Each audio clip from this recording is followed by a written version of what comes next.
بسم اللہ الرحمن الرحیم۔ السلام علیکم۔ آج سے تقریباً 5000 سال پہلے روح زمین پر سمود نامی ایک قوم آباد تھی جو طاقت و قوت میں اپنی مثال آپ تھی۔ انہیں اپنی قوت و توانائی پر بڑا فخر اور غرور تھا۔ وہ اپنی طاقت کے بل بوتے پر پہاڑوں اور پتھروں کو تراش کر ایسی خوبصورت عمارتیں بناتے تھے جنہیں دیکھ کر آج بھی ماہرین تعمیرات ہو کے رہ جاتے ہیں۔ اللہ تعالیٰ نے انہیں طاقت و توانائی کی بے مثال نعمت سے سرفراز فرمایا تھا اور ان میں ایک نبی مبعوث فرمایا تھا جو انہیں توحید و اطاعت الہی کی دعوت دیا کرتے تھے۔ لیکن وہ قوم کبر و نجود کے نشے میں چور ہو کر سرکشی و طغیانی پر میسر رہی اور اپنے نبی کے ساتھ ظلم کی انتہا کرنے لگی۔ چنانچہ ان پر قہر خداوندی ٹوٹا اور یوں پوری قوم رہتی دنیا تک کے لیے انسانوں کے لیے عبرت کا نشانہ بن کے رہ گئی۔ سمود عرب کے ایک قبیلے کا نام تھا۔ اس قبیلے کے افراد سمود بن رام بن سام بن نوح علیہ السلام کی اولاد تھے۔ اس کے علاوہ ان کے آباء و اجداد کے متعلق مختلف اقوال ہیں۔ چنانچہ ایک قول کے مطابق یہ قوم سمود بن غاصر بن ارم بن سام بن نوح علیہ السلام کی طرف سے منسوب تھی۔ حجاز اور شام کے درمیان ایک سرزمین حجر نامی تھی۔ اسی سرزمین پہ یہ قوم آباد تھی۔ آج اسے وادی سمود یا مدائن ساحلے کے نام سے جانا جاتا ہے اور جہاں ان کے عجیب و غریب تعمیرات کے نمونے موجود ہیں جو سیاحوں کو اپنی طرف کھینچتے ہیں۔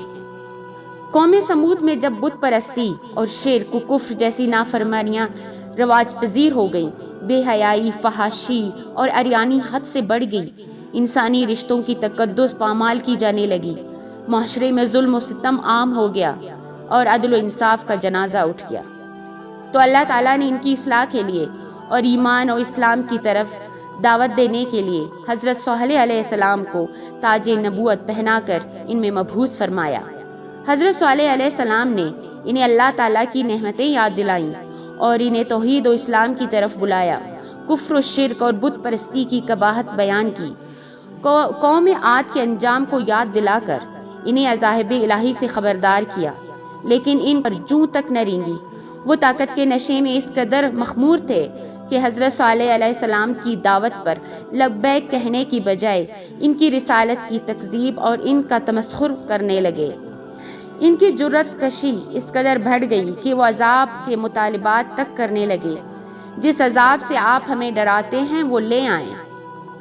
ایک دفعہ قوم سمود کے سردار جند بن عمرو نے حضرت صالح علیہ السلام سے عرض کیا کہ اگر آپ حق پر ہیں تو پہاڑ سے ان صفات کی 10 ماہ کی حاملہ اونٹنی ظاہر کر کے دکھائیے۔ اگر آپ نے یہ معجزہ دکھایا تو ہم آپ کی دعوت قبول کر لیں گے۔ حضرت صالح علیہ السلام نے ان سے ایمان لانے کا پختہ عہد لیا اور اللہ تعالیٰ سے دعا کی۔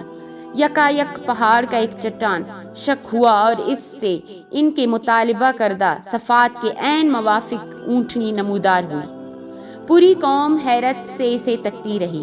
یہ معجزہ دے کر چند اپنے مخصوص لوگوں کے ہمراہ کسرا اسلام میں داخل ہو گیا، البتہ قوم کی اکثریت اپنی سرکشی و نافرمانی پر قائم رہی۔ حضرت صالح علیہ السلام نے اپنی قوم سے کہا، دیکھو یہ اللہ کی اونٹنی ہے، لہٰذا تم اسے تنگ نہ کرو اور اس سے اس کے حال پر چھوڑ دو، اسے بری نیت سے ہاتھ نہ لگاؤ اور نہ مارو اور نہ ہانکو اور نہ ہی اس کو قتل کرنا، ورنہ اللہ کا سخت عذاب تمہیں پکڑے گا۔ چنانچہ یہ اونٹنی اپنے بچے کے ساتھ باغوں اور ہریالوں میں چرتی رہتی تھی اور خوب دودھ دیتی تھی۔ قبیلے کے سبھی افراد سیراب ہو جاتے تھے، لیکن دودھ کمنی بھی خوب پیتی تھی، حتیٰ کہ ایک دفعہ میں تالاب یا کنواں کا سارا پانی پی جاتی تھی۔ چنانچہ حضرت صالح علیہ السلام نے پانی کو اونٹنی اور قوم کے درمیان تقسیم فرما دیا کہ ایک دن اونٹنی پیے اور دوسرے دن رات میں ارشاد ہے فرمایا یہ ناکہ ہے، ایک دن اس کے پینے کی باری ہے اور ایک دن متہن دن تم لوگوں کی۔ چونکہ اونٹنی کے معجزے کا قوم نے اپنی آنکھوں سے مشاہدہ کیا تھا، بائیں وجہ وہ اگرچہ مومن نہیں ہوئے تاہم اونٹنی کی کچھ عزت و تکریم ضرور کرتے تھے۔ کافی عرصہ تک تو یہی چلتا رہا، لیکن وہ قوم سرکشی کی انتہا کو پہنچ گئی تھی، چنانچہ انہیں اب اونٹنی کی موجودگی بھی کھٹکنے لگی تھی۔ اس کا آزادانہ گھومنا پھرنا چرنا انہیں برا معلوم ہونے لگا۔ مستضاد یہ کہ اونٹنی کی وجہ قوم کو ایک دن چھوڑ کر ایک دن پانی میسر ہوتا تھا، چنانچہ شیطان نے ان کے اندر طرح طرح کے وسوسے پیدا کیے اور انہیں اس بات پر آمادہ کیا کہ اب اس اونٹنی سے جان چھڑایا جائے، یعنی اس کا قصہ تمام کر دیا جائے۔ لیکن قوم کا کوئی بھی فرد اس کام کو انجام دینے پر راضی نہیں ہو رہا تھا، سو انہوں نے 2 آزاد عورتوں کو اس بات پر راضی کیا کہ تم شراب و شباب کے نشے میں مدہوش کسی نوجوان کو ورغلا کر اونٹنی کے قتل پر آمادہ کرو۔ چنانچہ ان دونوں عورتوں نے مل کر 2 اوباش قسم کے نوجوانوں کو اپنے حسن و جوانی سے متاثر کر اس اونٹنی کے قتل پر راضی کر لیا۔ ان کے 7 افراد اور شامل ہو گئے۔ چنانچہ یہ سب مشورہ دونوں افراد اونٹنی کے قتل کی غرض سے کنویں کے پاس گھات لگا کر بیٹھ گئے کہ کب اونٹنی آئے اور ہم اس کو ہلاک کر دیں، اور قوم کے دیگر افراد عذاب الہی کے خوف سے چھپ چھپ کر تماشا دیکھ رہے تھے۔ چنانچہ جب اونٹنی کنویں پر پہنچی پانی پینے کی غرض سے آئی تو مسدن نامی ظالم نے تیر کا وار کیا اور اس کی پنڈلی میں لگا اور خون کا چشمہ جاری ہو گیا۔ اونٹ کے زخم کو دیکھ کر باقی افراد میں دہشت پیدا ہوئی اور خوف کے مارے پیچھے ہٹنے لگے۔ اتنے میں وہ دونوں عورتیں آئیں اور مردوں کو برا بلا کہنے لگی، ان کی مردانگی اور طاقت و قوت پر طعنے کسنے لگیں۔ یہ سب سن کر قبیلے کا طاقت ترین شخص قداد بن سالف آگے بڑھا اور اونٹنی کے پچھلے پاؤں کے اوپر کے حصے کو تلوار سے کاٹ دیا۔ اونٹنی زخم کی تاب نہ لا کر زمین پر گر گئی۔ ادھر سے ظالموں نے زخم و خوردہ اونٹنی پر تیروں اور نیزوں کی برسات کر دی اور یوں اونٹنی کو انہوں نے ہلاک کر دیا۔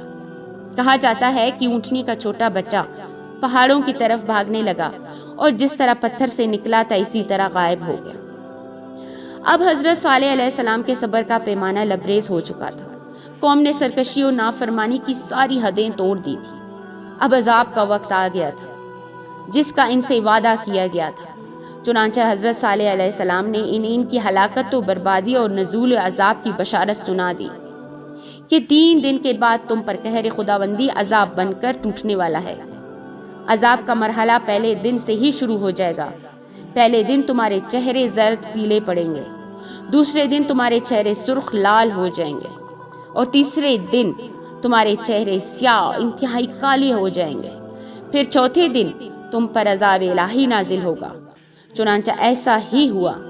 پہلے دن ان کے چہرے زرد، دوسرے دن سرخ، تیسرے دن سیاہ پڑ گئے اور چوتھے دن دوپہر کے وقت ان پر سخت زلزلہ آیا اور آسمان سے ایسی خطرناک چنگاڑ آئی جس کی وہ تاب نہ لا سکے اور ان کے جگر پارا پارا ہو کر کلیجے پھٹ گئے، اور یوں قوم سمود اپنے انجام کو پہنچ کر نشان عبرت بن گئی۔